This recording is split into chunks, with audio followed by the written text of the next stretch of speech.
Okay, guys, so the video tonight is to help you get 100% on your Unit 1 and 2 review homework because that counts as a quiz score. These are not the exact same problems, but they model the problems on your Unit 1 and 2 review homework. So maybe you've already finished that homework and you just want to watch me do these examples to make sure that you did the ones on your homework correctly. Or maybe you want to watch the video first and then attack the homework second. Completely up to you, but number 1 says to solve the equation below and write your answer using set notation. Set notation is something we talked about back in the beginning of the unit in lesson 2.1. In this equation you see parentheses. When we see parentheses, we always start by distributing to get rid of them.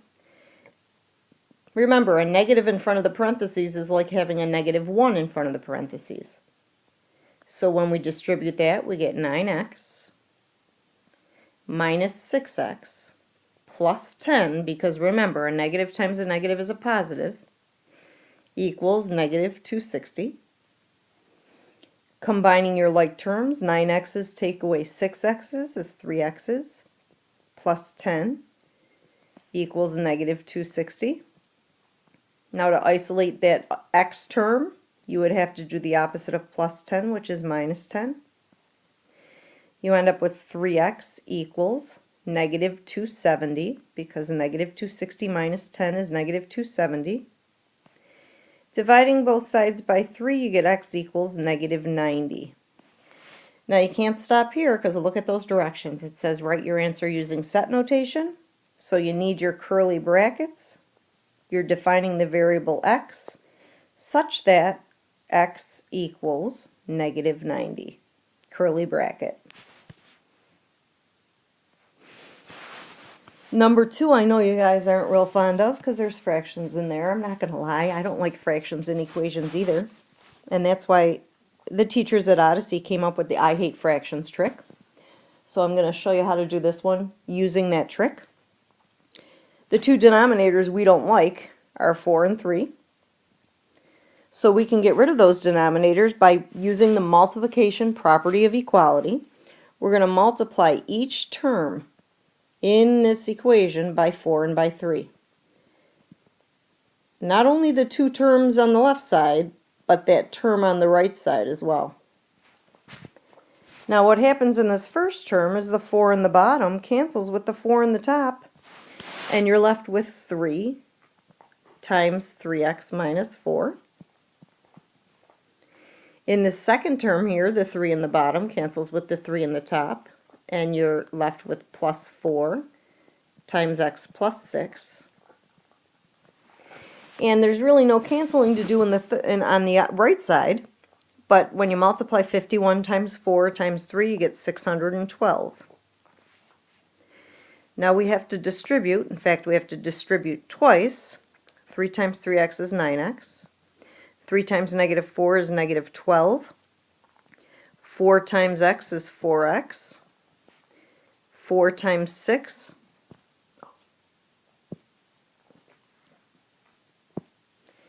is 24. And it's all equal to 612. Combining your like terms, 9x plus 4x gives me 13x.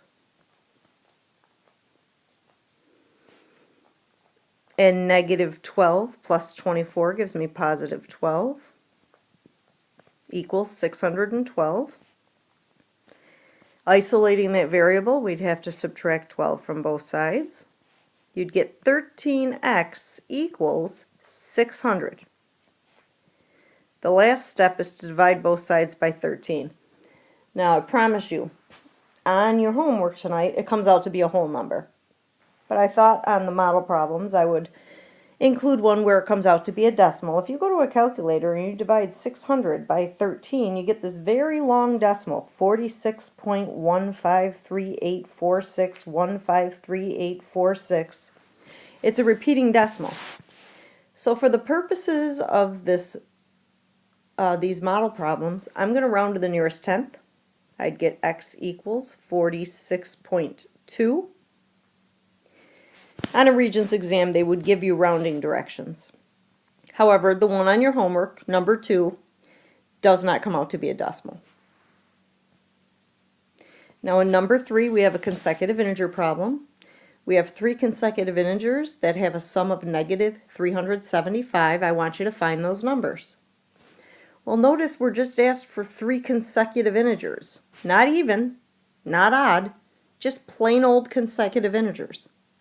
Consecutive integers are one right after another on a number line. So the 3 expressions we're going to use are x, x plus 1, and x plus 2. You guys know that if it said even or odd, you would use x plus 2, or x plus 4. Now sum means to add. So let's add these expressions together and set it equal to negative 375. 1x plus 1x plus 1x gives me 3x. And 1 plus 2 gives me 3. And I'm going to set it equal to negative 375. Isolating the variable, I would subtract 3 from both sides. You get 3x equals negative 378.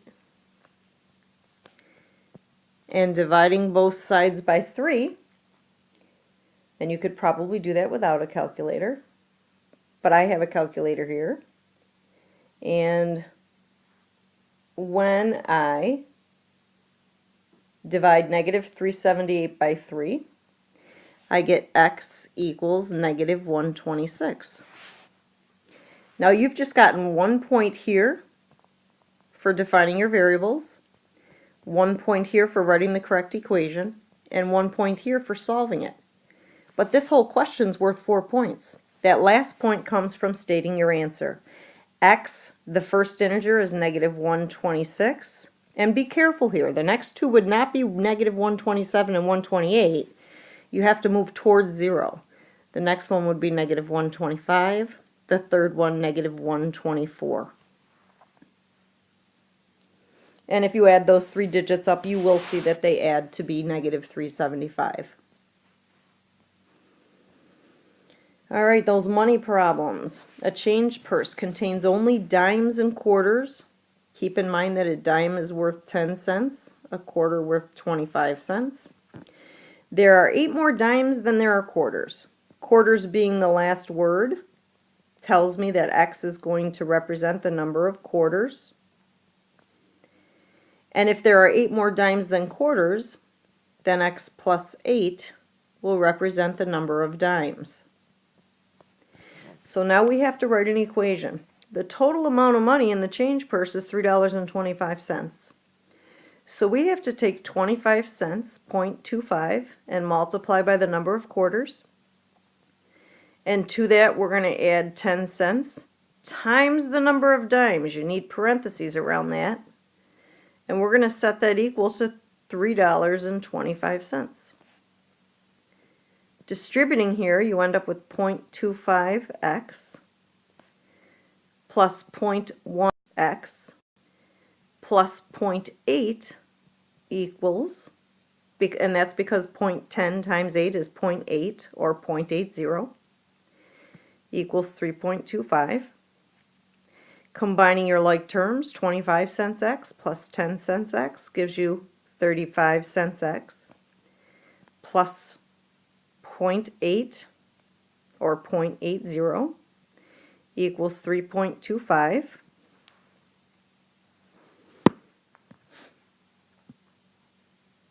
Now we still have to get that variable all by itself, which means we're going to have to subtract 80 cents from both sides. So minus 0.80 and minus 0.80. You end up with 0.35x equals $3.25 minus 80 cents is $2.45.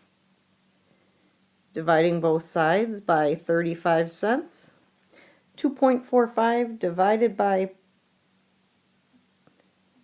0.35 gives you an x value of 7. All right, so far you've earned 3 points. 1 point for the definitions of your variables, 1 point for writing the correct equation, and 1 point for solving it correctly.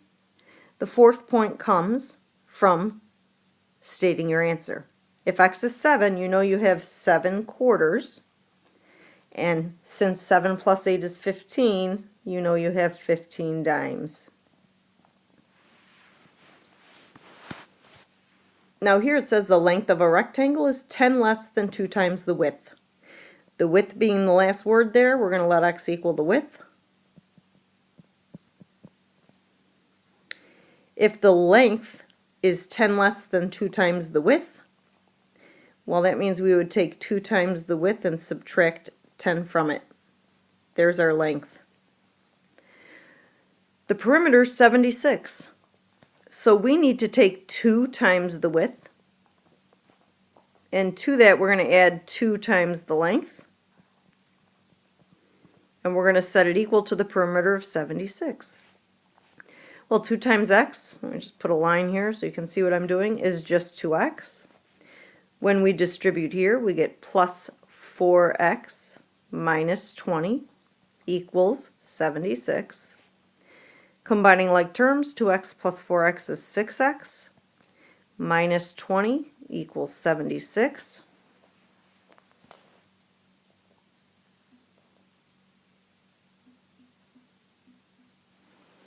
Getting the variable to one side, you would add 20 to both sides.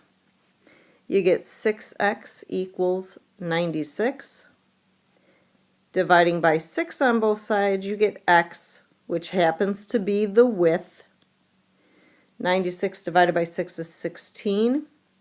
So the length would be 2 times 16, which is 32, minus 10, which is 22. That one's also worth 4 points. 1 point for the definitions, 1 point for the correct equation, 1 point for correct solution, and 1 point for stating both dimensions. Now, if you don't mind, I'm going to erase this here so I have some room to show you number 6. This is one of those fun ones where you have to apply this squared, the exponent of 2, to all 6 pieces inside the parentheses. So on the top you end up with 6 squared times x to the negative 4th squared times y to the 2nd squared, and that's over 3 squared times x to the 5th squared times y to the negative 3rd squared. Simplifying that, well, 6 squared is 36. And here we multiply these exponents because it's a power to a power. You end up with x to the negative 8th times y to the 4th. In the bottom, 3 squared is 9. 5 times 2 gives you x to the 10th. And negative 3 times 2 gives you y to the negative 6th. Now you have a division problem. Remember, with division, you divide the coefficients and subtract the exponents. 36 divided by 9 is 4. Negative 8 take away 10 is negative 18, so you get x to the negative 18th. And 4 take away negative 6, which sounds like 4 minus negative 6 is the same as 4 plus 6, so you get y to the 10th. Now look up at the top, it says write your answer using positive exponents only. So the 4 gets to stay in the top, and so does the y to the 10th, because those have positive exponents. But to make x to the negative 10th, x to the positive 10th, that would have to come down below. That would be your answer. The last 3 are pretty simple, but ones that kids tend to make mistakes on. I want you to evaluate the expression negative 6x squared minus 15 times x when x equals negative 4. You got to show your work here. So negative 6, you're going to plug in negative 4 for x and square it, minus 15 times negative 4. You end up with negative 6 times, be careful here, negative 4 squared is not negative 8 and it's not negative 16. Negative 4 times negative 4 is positive 16. And then negative 15 times negative 4 gives you positive 60, because a negative times a negative is a positive. Simplifying further, negative 6 times 16 gives you negative 96. When you add 60,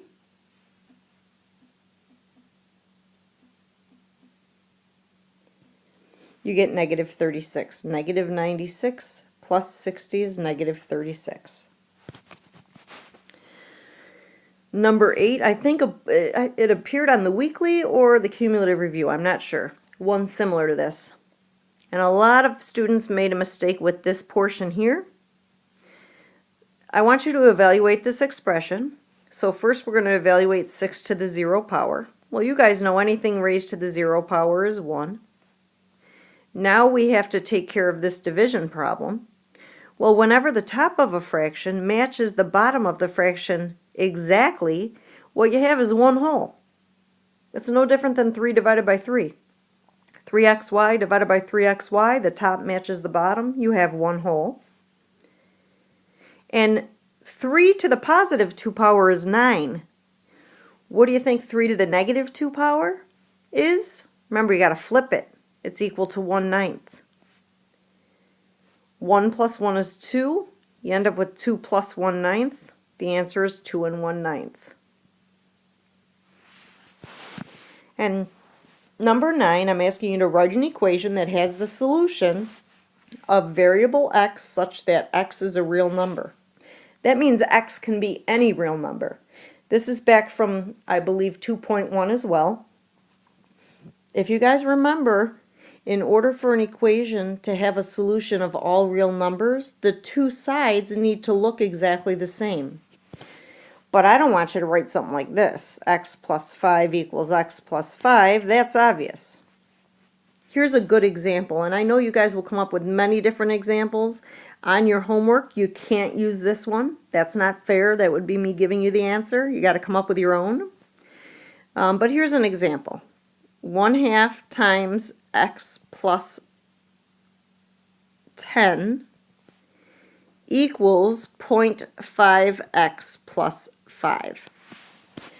Now the reason that is an example of an equation where the solution is any real number is because when you distribute here, 1/2 times x is 1/2 x, and 1/2 of 10 is 5. And 1/2 is equivalent to 0.5. So you see that this expression on the left side of the equation is exactly the same as this. So any real number would work in that equation. So come up with a different example for me on your homework. Don't use this one exactly. And I hope when you guys hand this in and I grade it, everyone gets 100%. And I will see you next class. Have a great night.